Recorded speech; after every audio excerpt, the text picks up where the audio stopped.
What's up guys, today I'm going to do more of an informational video. I don't really do these, but I think this is actually a really useful concept that can help anyone at any level in their Skewb progression.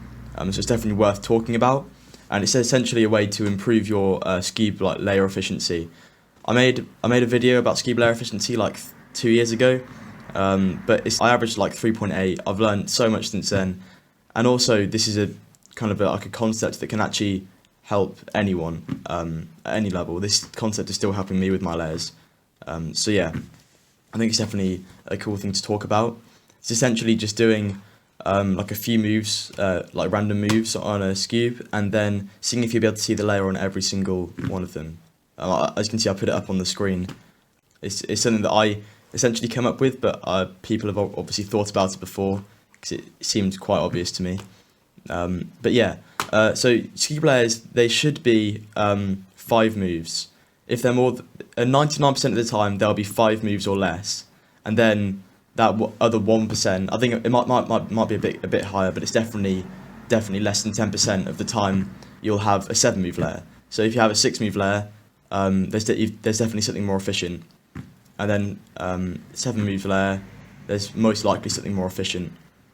Because you're in the minority of having a 7 move layer. So yeah, what you do is you essentially do random moves and see if you'd be able to recognise that layer case on every single colour for the layer.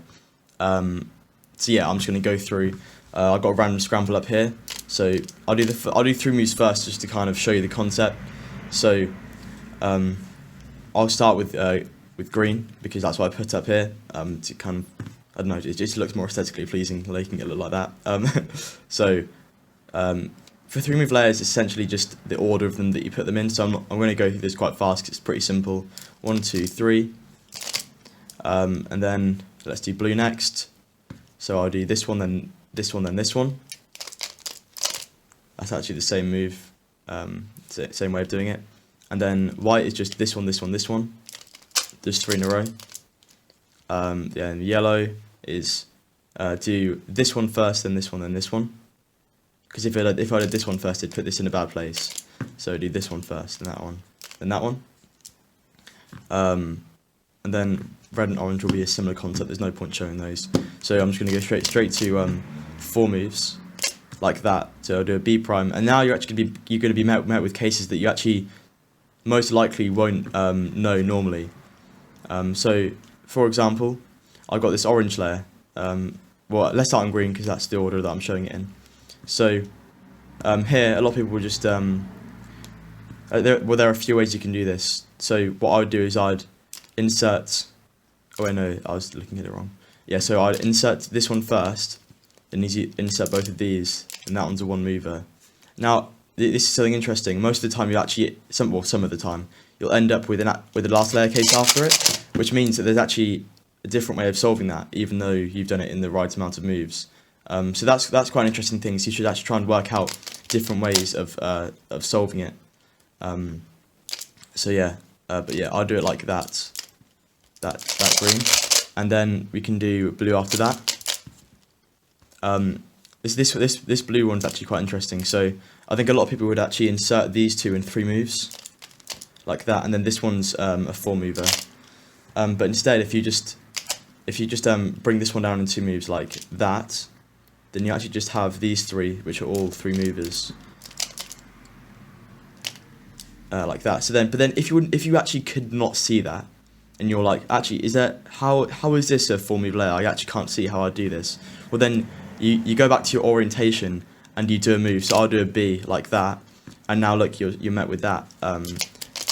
So yeah. So anyway, so what I do, I'm just going to go through and tick boxes for the cases that I know so far. So that's green, that's blue. Let's just focus on the screen for a sec. As you can see, I've labelled them all and I've got tick boxes next to them, just kind of for mine and your benefit, to make it just look easier. So let's go again now. Let's do white. So this is quite an interesting case. So there are actually a few ways of doing this, because as I can see, this won't actually solve the whole cube. So I can insert this one in 1 move. Then these will be 3 moves away by focus camera, by putting this one up first, then inserting both of those. As you can see, that didn't actually solve the whole cube, which means that there's actually a more interesting way of doing it. So what you can do is you can essentially look at the white layer and think and undo one of the moves. So that was a B, like that. So then you hold it here and then just do a B, and you're like, oh right, so I've actually just done a setup to this case, which I obviously can't do. There we go. So yeah, that's another layer that I can show. And then the more you do this, the more you'll realise that when you do a Skewb layer, you're essentially just setting up to a case that you know, and most of the time cancelling moves of it. So actually, you shouldn't really have to go over 4 moves. 5 moves there are a lot of like individual cases in themselves though that you might have to learn. But essentially, it's just doing setups to moves to cases that you already know. So let's do yellow now.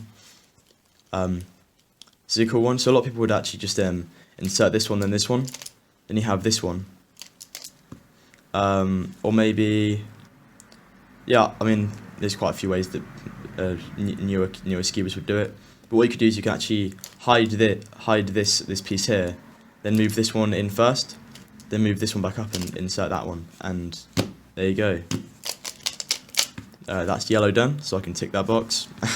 Now let's look at red. Now this is a really interesting case because look, there are actually no attached pieces, like that. But then as soon as I've inserted one, I noticed that this is just a regular 3-move layer that quite a lot of people would see. I insert that one, then that one, then that one, like that. Alright, that's red done. Now let's go for orange. Now this is quite an interesting case. There are quite a few ways someone could do this. What I do is I insert this piece up first, even though this one's inserted, because then it means that one's a 1-mover away, and then it just sets both of these up to 2 movers, like that. And there we go. I've pretty much just shown you the concept. Now I'm just going to do it with a 5-mover just to kind of show what that's like. And obviously you want to do this with a few scrambles because you're setting up to a different case pretty much every time you do a layer. So it's definitely worth it to go through probably around 50 scrambles. It's time consuming, but definitely worth your time. Probably one of the most worth it concepts you could apply to Skewb solving. So yeah, let's just go for 5 moves and go with green. You might get cases like this where this is actually just a 3-mover on green, so it's actually not a 5-mover. So that's pretty straightforward. And now let's look at blue. And now I don't think a lot of people would see this at all.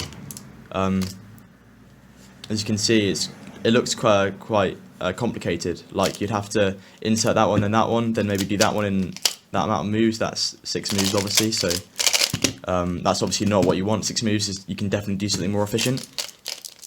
So what you do is you can do that one, and then bring that one down like that. Then this is actually a case that we've had before. That one, that one, that one. And now you've learnt that case. So now that's another case that you've got under your belt that you can use whenever you get a Skewb layer like that. So next, white. See,